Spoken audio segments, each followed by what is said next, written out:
मैं एक पंक्ति के माध्यम से बोलूंगा कि बोल सको तो ऐसा बोलो, बोल सको तो ऐसा बोलो, घुस जाए तीर सा सीने में और सुनने वाला तिल मिला उठे, लथपथ हो जाए पसीने से, लथपथ हो जाए पसीने से। साथियों, आज परम पूज्य संविधान निर्माता डॉक्टर भीमराव अंबेडकर जी की 134वीं जन्म जयंती के अवसर पर उपस्थित छोटे छोटे बच्चों, नौजवान साथियों, पिता तुल्य बुजुर्गों और अपना काम धंधा छोड़कर आई हुई मेरी माताएं बहनों, आप इस कार्यक्रम में आए, मैं आपका हृदय की गहराइयों से बहुत बहुत धन्यवाद पेश करता हूं। साथियों, अपनी बात रखने से पहले बहुजन समाज में जन्मे मैं उन सभी महापुरुषों को नमन करता हूं जिन्होंने हमें हक और अधिकार दिलाने के लिए अपना पूरा जीवन न्यौछावर कर दिया। साथियों, हर वर्ष की भांति हम अंबेडकर जयंती मनाते हैं, पर क्यों मनाते हैं ये जानना बहुत जरूरी है।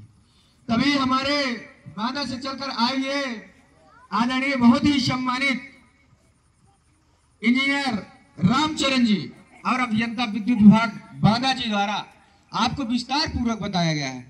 मेरे नहीं समझ में आ रहा कि मैं कहां से बोलूं, वो सब बता दिए, पर कुछ बात है क्योंकि बाबा साहब का इतिहास बहुत लंबा है। आप कहीं से उठा लो और 10 घंटा बोल सको तो बाबा साहब की बातें कम होने वाली नहीं।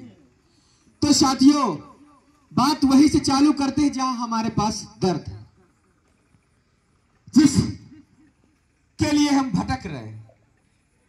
तो बाबा साहब एक मां के पेट से पैदा हुए थे। जैसे जो बाबा साहब के साथ भेदभाव करने वाले पैदा हुए थे, ठीक वैसे ही बाबा साहब पैदा हुए थे। तो जब पैदा होने की प्रक्रिया एक है, तो जन्म से ऊंच और जन्म से नीच बुजुर्गों कैसे कोई हो सकता है, बताइए। सोचने वाली बात है। जब पैदा होने की प्रक्रिया एक है, तो जन्म से ऊंच और जन्म से नीच कोई व्यक्ति कैसे हो सकता है। सिर्फ लड़ाई इस बात की है, लड़ाई इस बात की है कि मैं तुम लंबरदार और मैं अछूत कैसे हो सकता हूं, तुम महाराज हम हरजन कैसे हो सकते। लड़ाई सिर्फ इस बात की है, पर इस लड़ाई को हर कोई नहीं समझ रहा। इस लड़ाई को स्वाभिमानी लोग ही समझते हैं, स्वाभिमानी लोग ही संघर्ष की परिभाषा समझते हैं। इसलिए हम लोग संघर्ष कर रहे हैं। और कोई मेरे समाज को आंख दिखाता है तो मुझे ऐसे महसूस होता है, लगता है मुझे दिखा के जा रहा है, तो फिर मेरा उसकी आंखें नोचने का मन चलता है। चूंकि हम बाबा साहब को मानने वाले लोग हैं, तो कानून को अपने हाथ में नहीं लेते हैं, लेकिन जिस तरह उसका इलाज हो सकता है ऐसे इलाज कराने में भी हम पीछे नहीं रहते हैं। तो साथियों,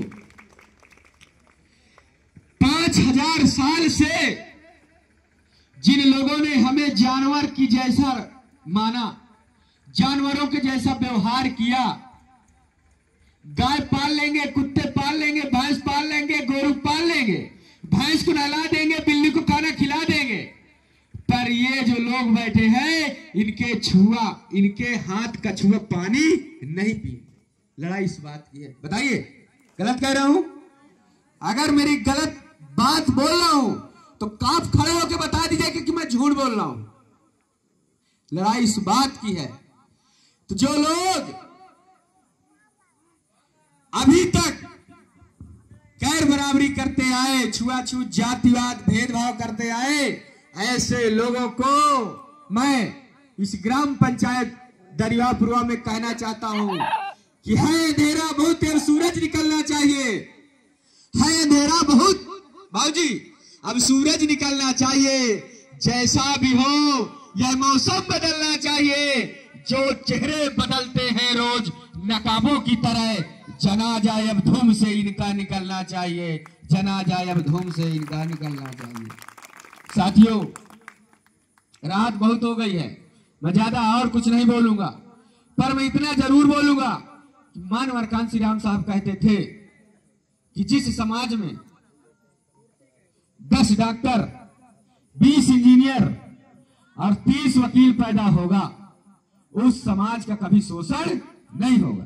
जैसे ये राम कुमार जी हैं, ये आईटी कंप्यूटर के डायरेक्टर हैं और साहब जेई हैं, मतलब इंजीनियर हैं, और मैं आपके सामने कपड़े से पहचान सकते हो अधिवक्ता हूं, और एक साहब उधर वीडियो बना रहे हो डॉक्टर। मतलब जिस समाज में कांसीराम कहते, समझिएगा बात को, जिस समाज में 10 डॉक्टर, 20 इंजीनियर और 30 वकील पैदा होगा, उस समाज की तरफ कोई आंख उठा के नहीं देखेगा। पर हमने पैदा नहीं किया। बताइए दरियापुर में कितने वकील हैं? बताइए दरियापुर में कितने जे इंजीनियर हैं? बताइए दरियापुर में कितने डॉक्टर हैं? एक डॉक्टर साहब तो मैं जानता हूं, पर वो डॉक्टर साहब का हो सकता है शोषण ना हो, भले प्राइवेट डॉक्टर हो, क्योंकि पद का सम्मान होता है। हम अधिवक्ता हो गए तो मेरे गांव के लोगों को जिस कम्युनिटी से हम बिलोंग करते हैं, उनकी तरफ आंख उठाने से पहले मेरे बारे में एक बार सोचते हैं कि कतवा फलानवा क्या गदेल साथ न दे दे उनका, क्योंकि 2-4 ददाई दिन साथ, तो फिर 4-4, 6-6 महीने भागे भागे फिरे हैं, नजदीक नहीं आए। ऐसा है। जो पढ़ लिख कर बुलोरों में चलने लगेगा उसका भी कोई शोषण नहीं करेगा, और जो डॉक्टर, जो वकील बन जाएगा उससे तो कोई बोलबे नहीं करे। पुलिस आए नहीं बोला था, कहते भैया कानून का जानकार है, इनसे मत भिड़ो।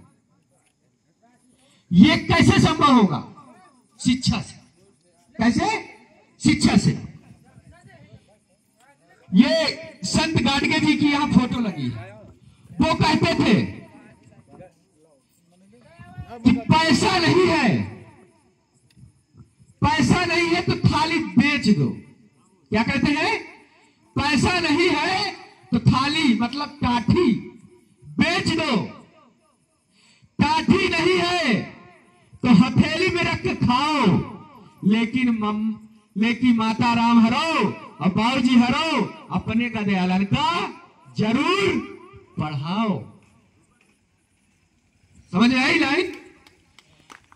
पैसे नहीं है तो थाली बेच दो, थाली नहीं है तो हथेली पर रख के खाओ, लेकिन अपने लड़कन का जरूर पढ़ाओ, क्योंकि शिक्षा ही वैसे नी की दूध है, शिक्षा ही वैसे नी का दूध है, जो पिएगा वो दहाड़ेगा। इंजीनियर साहब आए, कोई कापी पत्थर लेके नहीं बोले, मैं भी देख लीजिए कुछ नहीं लिखा है, न हाथ में लिखा, न कुछ ऐसे बोल रहा हूं, क्योंकि हम लोगों ने पढ़ा है, समझा है, जाना है। मूल उद्देश्य शिक्षा, शिक्षा, शिक्षा, शिक्षा के माध्यम से ही व्यक्ति अपना विकास कर सकता है। शिक्षा ग्रहण करेगा तो नौकरी पा सकता है, प्राइवेट सेक्टर में बिजनेस कर सकता है, सरकारी नौकरी नहीं करेगा तो प्राइवेट करेगा, जागरूक रहेगा।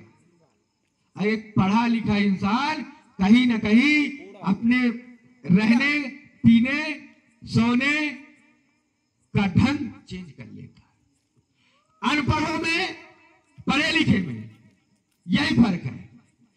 मैं गांव में हमेशा देखता हूं कि हमारे लोग एक बार कपड़ा पहन लेंगे और यार दिन घर्रे रही है। जैसे इंजीनियर साहब ने कहा कि चाहे गुटखा खा के धूप डाल, लेकिन वो राइट साइड, इसका भी एक प्रभाव पड़ता है।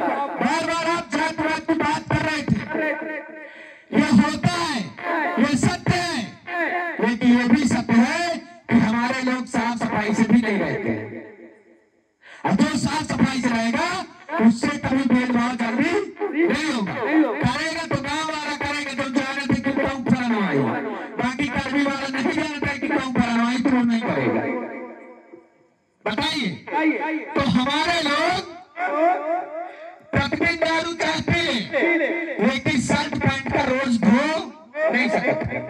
अब मैं गारंटी के साथ कह रहा हूं, तुम एक लोहा खरीद लो, अब तुम एक कपड़े के 2 बार पहनो, प्रेस करके पहनो, आप चमाचम चकाचक आपके कपड़े दिखेंगे। आपको सब कोई बाबूजी कह के बुलाएगा, कोई आपके साथ दुर्व्यवहार नहीं करेगा। इसका भी बहुत एक असर पड़ता है। तो साथियों, बाबा साहब का संघर्ष बहुत है, बहुत बड़ा है।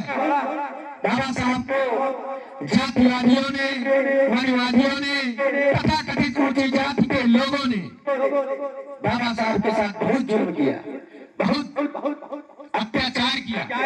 बाबा साहब को विद्यालय में घुसने तक नहीं दिया गया।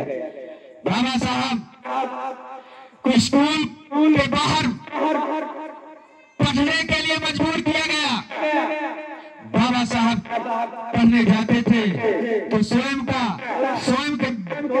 के लिए बैठने के लिए बोरियां ले जाते थे और पानी ले जाते थे।